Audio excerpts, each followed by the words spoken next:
I'm gonna write it down.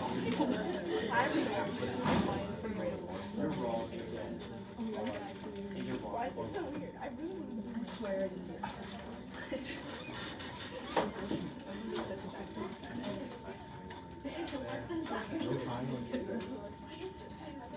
So juniors, one more comment about AP pre-calculus for juniors. You are getting used to how AP calculus is going to work.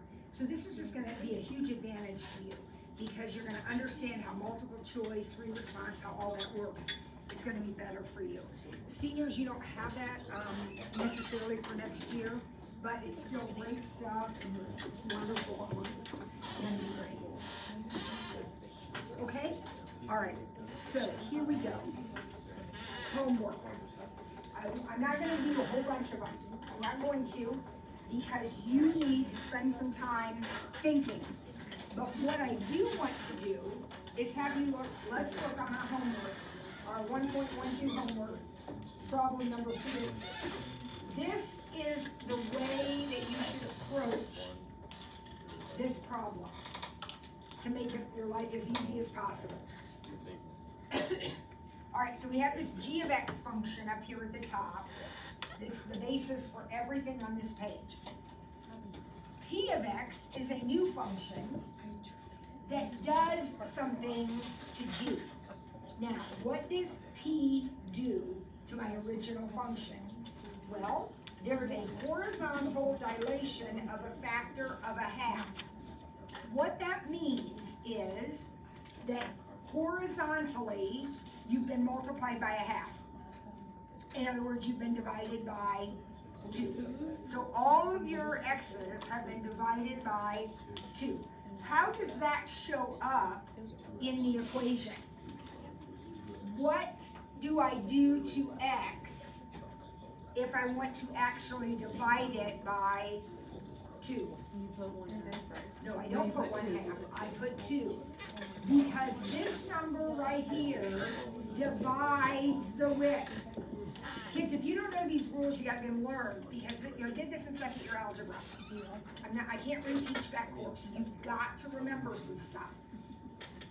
Coefficient on x divides the x's, divides the width. So if you have a little picture that's 6 units wide, that one would be 3 units wide. Okay? So you 1/2 the horizontal. That's how you accomplish that. All right. Now, are we reflected across the y-axis?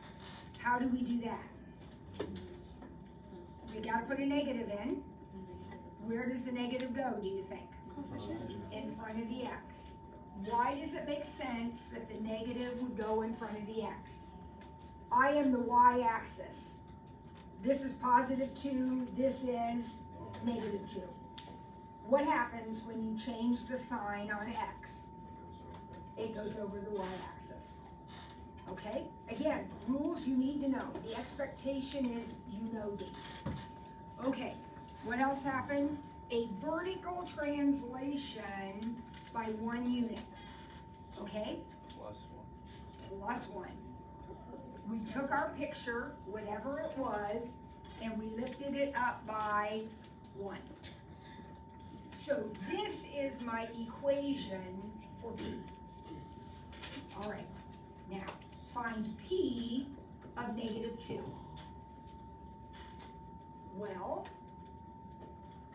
see that right there? Doesn't that mean x is -2? Yeah. So I'm going to say, okay, then that's going to be g of 4 + 1. Now I go up to my chart. What's g of 4? G of 4 is -1 + 1. The answer to that question is 0. Incredible. Easy, easy, easy. But you've got to put the equation together first. Okay. Find the average rate of change over the interval from -1/2 to +1/2. Before you even start thinking about the problem, how do we calculate average rate of change? P of 1/2 minus p of negative 1/2 over 1/2 minus negative 1/2. That's how you calculate rate of change no matter what. Over the interval from A to B, P of B minus P of A over B minus A. That's it. So now I gotta do exactly what I just did. Only now I have to find P of 1/2 and P of negative 1/2. Are you paying attention? So, X is 1/2. So this is going to be G of, -4. put 1/2 right here. Oh. 1. G of negative 1 plus 1. Okay, what's G of negative 1? 2 plus 1 is 3. So this right here is 3. All right, how about P of negative 1/2? X is negative 1/2. P of negative 1/2. So that's going to be G of 1 plus 1. So what's G of 1? 6 plus 1, that will be 7. So what is your average rate of change? Negative 4. Okay? And let's set up number 4. I am not going to do any more. I've got you started now. You're going to spend a little time with this and figure it out. But now I need a new equation because problem 4 talks about function S. All right, so what does S do to G? The graph of S can be constructed by applying 3 transformations. Okay, a horizontal dilation by a factor of 3. Now what that means is you are multiplying by 3. You're stretching it by 3 horizontally. So that means we're going to have a number on our X right here. What number am I going to put there if I end up multiplying by 3? 1/3. Because this number divides. And what's divided by 1/3? 3 times? And that's what I want to have happen. A vertical dilation by a factor of 4. So that means I'm stretching it vertically now. 4 times, no, not plus 4. What does plus 4 do? Plus 4 picks it up and moves it. That's called a translation. It picks it up and moves it. How do I stretch and shrink? I 4 in multiply. front of the G. 4 times the function. 4 times the height. 4 times y. 4 times the height. And then a vertical translation of negative 5. So that will be minus 5. How do you know if you would put that -5 outside or inside the parentheses? How do you know? Come on. You know this? He doesn't know the difference between moving horizontally and vertically. Oh. Who can tell us? On the X and Y. Exactly. If you attach it to the X, it moves it sideways. If you just attach it to the function, it moves it up and Okay. down, right? You know this. Don't overcomplicate it. These are things you did last year with your absolute values and parabolas ad nauseum. You moved them all over the place. That's exactly what we're doing. So here is your function for number 4. And you're gonna go through and do exactly what we just did, okay? On your own, can I help you? 2 more quick comments. For letter 2C, they threw in this notation. This is the inverse notation. That doesn't have anything to do with a -1. It's a -1, but it doesn't have anything to do with being a -1. This is the inverse notation. Remember that if things are inverses, so let's say n of 5 is 7, then n inverse of 7 will be 5. That's the relationship of inverses. They undo each other. So use that idea to help you do problem 2C. And think about it, persevere, you can figure it out. And then the back side, these graphs, you can do this however you want, but how I would approach it, and again, you develop your own style, but how I approached it when I did it was, I simply made a list or labeled the original points in the graph. So there's 1, 2, 3, 4 points in the graph. And then I looked at the problem, the equation, and I asked myself, what changes are being made? Well, what does this number do right here? It multiplies the y by -2. So whatever my original points were that I wrote down, my 4 original points, these are going to get times by -2. And then what does that do? -1 from your x's. It means you left 1. So whatever these are, they're going to go left 1, and then I have a new point to plot. I just plot my new points. Easy. Okay? All right, so if you haven't already done that homework, and even if you have, you might want to go back and take another look at it. That should get you started a little bit anyhow. Okay. So now, I did this morning a different way and it didn't work out very well. So here's what I want to do with you guys. Would everybody, well, first of all, I need everybody to, in your notes, and this is very confusing, I understand the way that I just included so much stuff, but I need you to find a paper that's actually labeled at the top, 1.13 to 1.4 notes. It says notes, topics, 1.13 to 1.14, modeling functions and applications. Okay, so find the paper that actually says that at the top. Okay? And now we're going to the back side of that paper because it has a little chart, table of values, and we are going to enter these into our calculator. Here's what I want you to think about for a second. Somebody has collected this data on the age and weight of babies.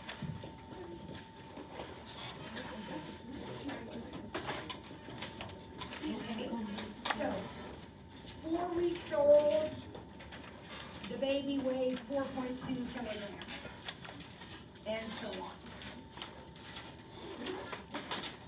We want to take this data and develop a mathematical model that we can use to predict, oh, let's say, how much a baby 20 weeks old will weigh. In other words, we want to have an equation for this data. All right? Now, listen, I need you to pay attention. The problem stipulates it's to be linear. I want you to know why they stipulated that. So here's what we're going to do. I want everybody to get your calculator out. Okay? I want you to turn it on. And I want you to press Stat. Find the Stat button. We're going to be using a lot. So get comfortable. Find it. And then you have a menu of things. We are going to enter this data into our calculator. When we enter data into our calculator, we do it in the edit mode, okay? So just press enter. And did you come up with some columns now? L1, L2, and so on. Okay? Now, everybody listen. Raise your hand if you have data in there already. Okay. Now, all of you are going to have the data soon that you're going to have to get rid of. So listen how we do this. It's really simple. Highlight, using your arrow buttons, highlight the label of the column, so L1. Highlight L1. Press clear and enter. And now L1 is gone. Now go over, highlight L2. You gotta go up and actually highlight the label L2. Press clear and enter. Now, if you happen to have other stuff in there, you probably don't because we don't usually use all those lists. But if you do, you gotta do the same thing. We wanna get rid of all of it. So is everybody clear? Okay, so L1 is your X's in your table. L2 is your Y's. So put it in, type them in, enter, enter, enter, enter. Make sure they're lined up with each other.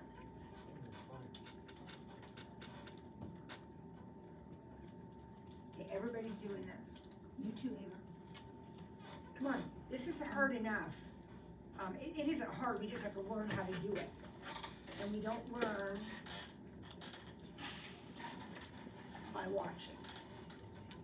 I've watched you play volleyball, but there's no way I can hit like you, because I haven't practiced.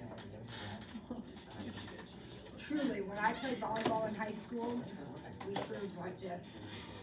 Really? I was so good at underhand. That's the only way we have. You wanna do it? All right, you got your data in? Okay. I need everybody paying attention, not talking, not screwing around, because we're gonna now do something else. The data is in. You are the scientist or the doctor or whatever, and you're trying to build a model, but you don't know what kind of model to build.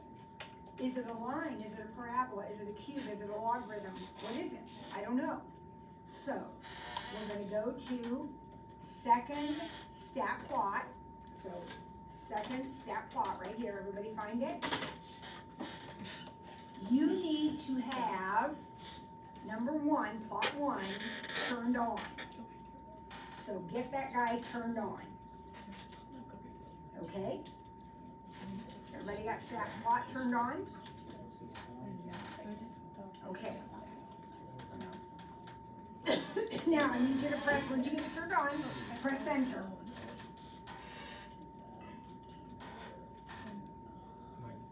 Now, this is where things get a little bit different for our different kinds of calculators. If you have, actually, maybe not. Just hit graph and see what happens. Okay? Now, yeah, go ahead and clear that out. If you have an equation in Y, get rid of that. Hit zoom stat. Zoom stat will fit your pictures into your screen. So hit zoom, stat, zoom, zoom, click down to stat, 9. Zoom in. Now, do you see your points? Everybody see your points on there? Okay. At this point, if you are the statistician, the doctor, whatever, you're gonna look at that data and say, you know what? That really does look like a line, doesn't it? Now, no set of random data is going to be perfect. You understand that. But that is pretty linear. So we're going to write the equation of that line. Okay? All right. This is where things get different. So, I'm going to go through and do it on my calculator first, which is the old kind. You guys with the newer ones, while I'm blabbing away, you can go ahead and try to figure it out with yours, and then we'll talk about how to do it with yours. But if you have the big boy with the batteries in it, okay, this is how you do it. So we go back to stat, and everybody's going to do this, and over to calc. Remember, in the stat menu, edit is where we put things in, calc is where we do things with it. Okay? So we're going to click down to linear regression because we figured out that our picture was pretty linear. All right? So we click down to linear regression. Got it? Enter. Now wait, if you have my calculator, you now are going to physically type second L1, comma, so L1 is above the 1, comma is above the 7, so second L1, comma, second L2, comma, and then, you may have never done this before, it's easy, but pay attention. You got a variable button right here, it's called vars. So I'm pointing, press that. Go over to Y vars. Press enter. Y1 is highlighted, press enter. Then press enter one more time. Now, what does this mean? At the top of the screen, it tells you that the equation you're writing has this format, and A is 0.185, and B is 3.545. So this is your equation, your linear regression equation, right there. That's the model that we're going to use to predict the weights of these kids at various ages. All right? Now, hold on to your hats. You guys with calculators like mine. Press graph. What happened? Not only did your points come back, but now you also have the line.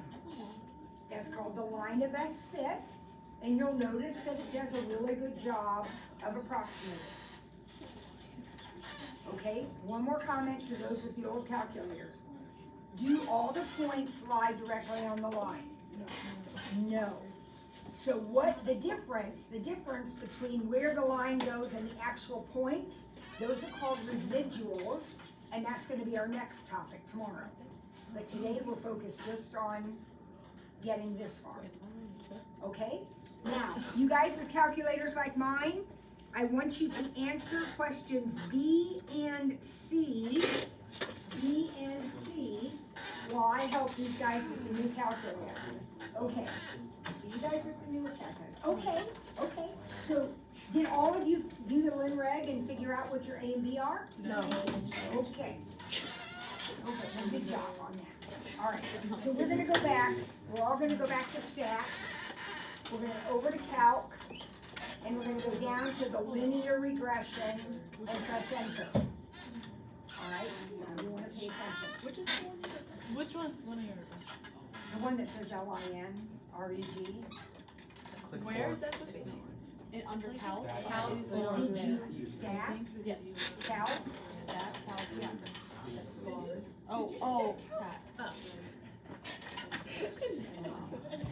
Okay, now, with the skinny the new calculators, you have options that we don't have on the old, so you still have to do some pressing, but not quite as much.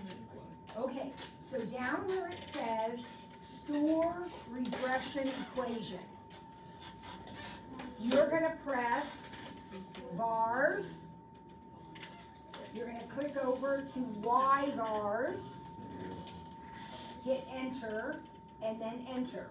And that says I want to store Y1. Go down to calculate, press enter. It gives you the equation. If you press graph, it will graph the equation. Wait, what are we touching against Y bars? Huh? What are we touching against Y bars? Enter, Oh, yeah. and then Y1 should be highlighted, press enter again. All right, we're gonna go through another example in a minute, but I need everybody now to pause for a second and understand what you are doing. Okay, the important part is that you understand what you're doing. You have taken a set of data points, fed them into your calculator, realize that they're linear, and let the calculator write the equation of the line. Now, before there were these calculators, you had to do this we had to do this old-fashioned way. So if I said to Braden, okay, Braden, here are my data points. Can you write me the equation of a line that fits those data points? Could Braden do that? He'd just take a couple of points, find the slope, and write the equation of the line. The problem is, the points Braden takes might not be the points Ava takes. So will their equations necessarily be the same? No. No, they'll be close, right? What the calculator does is find the best line. It chooses the best points and writes the best line. The difference between where the points on the line are and where the actual points are, those are called the residuals. And we're gonna learn about those soon, but that's what we mean by residuals. Here's my line, and here's this data point. That distance right there is called the residual. Okay? All right.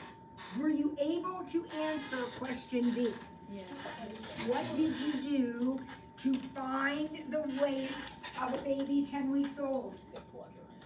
Bars, and then over to Y bars, and then enter, and then enter again, so Y1, and then multiply the question. Okay, okay, they're doing this on their calculator. So say again what you did. So stop, here's what we're trying to do.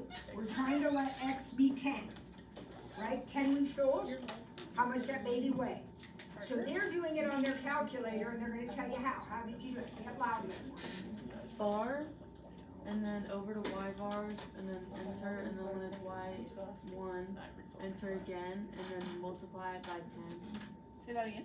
You're not really multiplying it by 10, you're finding Y when X is Say that 10. again. Yeah. Now, all that is well and good, you know what I'm gonna do? I'm gonna plug in 10 for X, right? Because that's an easy calculation to do. If the equation were more complicated, I might do what you're doing, but I'm just gonna plug in 10 for X. Any way you do it, did you get 5.395? Yeah. And what would be the unit on that? No, oh yeah, kilograms, because that was 10 weeks, right? Yeah. The next one. Okay, now what do we do for problem C? Plug in 5.3 for the Y. Just plug in 5.3 for the Y and solve for X. And I got 9.49. I didn't round that right. What is it really? 9.486? Okay.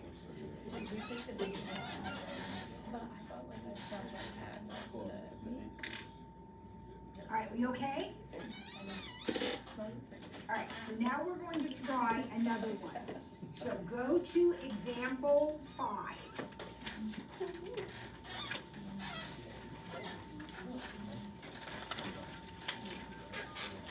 I know, we're gonna come back and get all that stuff. I just want to get used to putting stuff in my calculator first. Okay? So we're back here on example 5. We got all these ordered pairs. So we're gonna put them into our calculator. So remember, you can either type right on top of the old ones. If you type on top of them, go to Stat Edit. You can type on top of them, or you can clear them out. Whatever is easiest for you. X's go in the first column.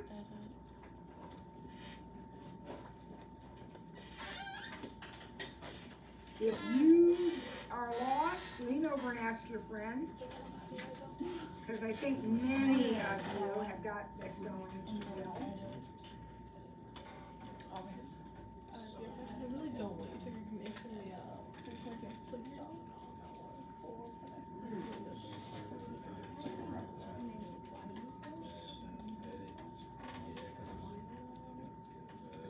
Okay, wait, where are you putting it? In my calculator. It's supposed to be this up. She said example 5. This is from. Now, as I'm typing, are you noticing anything about those Y values? Inconsistent. They're kind of going up and down. That's kind of a clue to me that this probably isn't going to be linear, because if the data's linear, then they're pretty much all going up or down with some variation, but generally, okay. So, got your data points in? All right, let's go back to stat plot. By the way, go to Y equals and clear out the old equation, because it's going to keep graphing every time. So get rid of that old equation.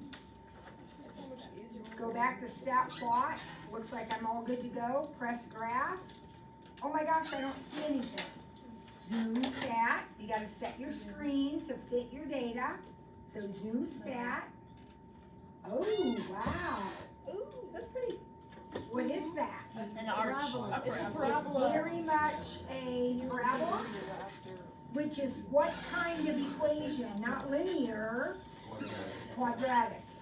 So now we're going to do what we just did, but when we go to stat, calc, we're gonna go down and choose quadratic regression. And then, if you're me, you're gonna do L1, comma, L2, comma, Y. Oops.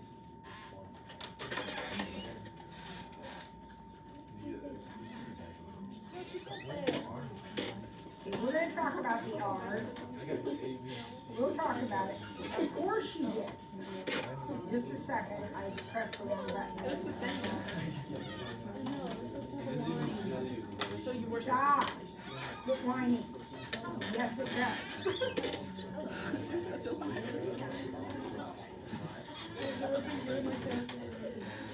Cheater. Do you think that's what it is? I don't know. Okay. When you use a regression, you guys, the beautiful thing is, the calculator tells you exactly what kind of an equation you're going to end up with. It says y is ax squared plus bx plus c. So a is negative 4.883. B is 15.958. And C is 4.996. So this, oh wait, I forgot my X. So that is my equation. Everybody get that? Now, some of you, how many of you see an R or an R squared on your screen? Do some of you see that? I know how to make that come up. I have to remember how to make that come up. We all need to see that. That's gonna be important when we start talking about residuals. But R by itself is a kind of tells the correlation between the actual points and your model. R squared gives you a percentage that tells you how much of that variation can be explained by the model itself. So for me, R squared is 0.99999. So that's 99.999% of the variation between the model and the points. 99.999% can be explained by the data itself. This is a very reliable model. This is about as reliable as you can get. Press graph. And not only now are your points there, but your parabola is there. Right?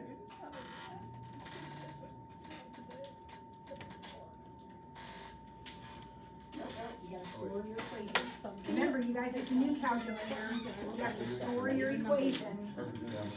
Bars, Y, no, enter, enter, enter. You're frustrated. You didn't put in stats, bar stats. I can't wait for when I'll actually Okay, Who's skin did everybody Did you have a fact? get this equation?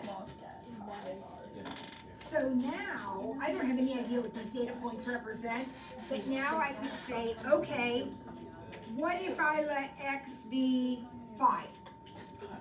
Could you find the Y value if I let X be 5? Yes, either by the old-fashioned way, just plug in 5 into your equation, or by the calculator way, which is, go back to bars, get your Y, so get your Y value. So bars, Y bars, enter, enter, parentheses, or I should have, in parentheses, put in whatever I said, y.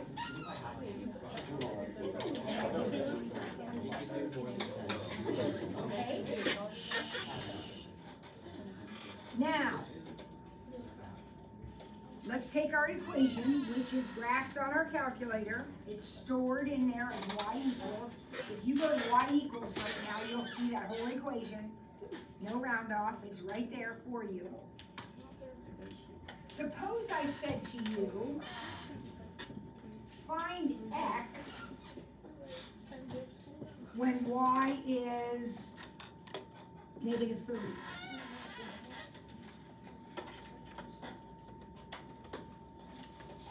All right, so tell me how I might do that on my calculator. Now be careful, because when you do y bars and you put a number in here, this number is the x. You just plug it in up top. Put it here, and then solve that equation. Be my guest. You could do I'll an, see you in a week. you could put, a point in. How about if we go back to y equals, and for y2, put in negative 30, and hit graph. Now, you may have to adjust your screen. I'm gonna take my y's. My y min is gonna go down to negative 40. And my x max is gonna have to go somewhere, maybe 16. So you see what I'm doing, guys? I'm graphing them, and then I'm gonna see where they intersect. There'll be two answers. There'll be two answers. Now, you have to be careful, because if this is a made-up problem, but if it's a problem like the baby's birth weight or something, it could be negative. So just be aware that sometimes you don't get two answers, but there are two answers. And so remember, how do we find that point? Second, trace, intersect, and then you can find the x values. Now, when I zoom stat, and I always want you to zoom stat, but when you do that, the screen then fits the data points. When you start messing around with other points, you're probably gonna have to adjust your window. Because if it wasn't in the original set, it probably isn't gonna show up. It keeps saying error. Yeah, I can't hear you, so you're gonna have to speak up, It keeps saying syntax error.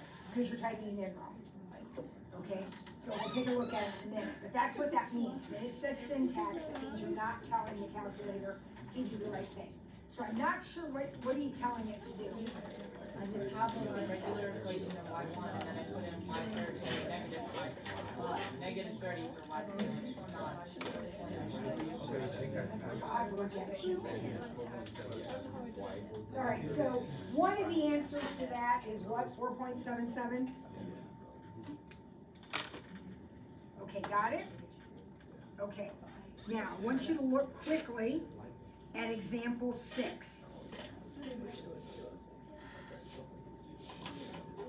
It says, write a logarithmic regression. Okay, so what are you gonna do? You're gonna do everything we have just done, but when it gets time to do stat calc, we're gonna go down the list and choose the ln, the logarithm. Not LIN, LIN is linear, we're choosing ln. All right, so go ahead and let's see if you can come up with a regression equation. Come up with the regression equation for that set of points. Yeah, that's the point I just said. You put the equation. I'm not getting any kind of message. And then I keep getting errors.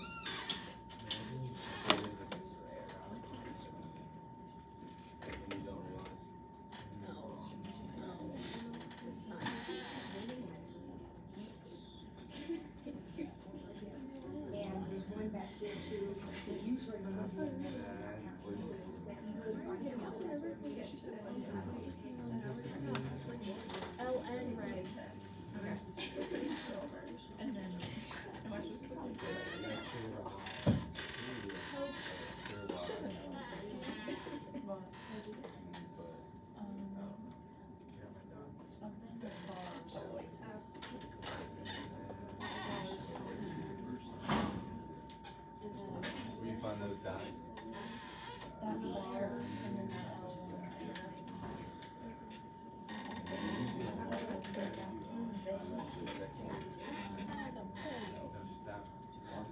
You were softer than I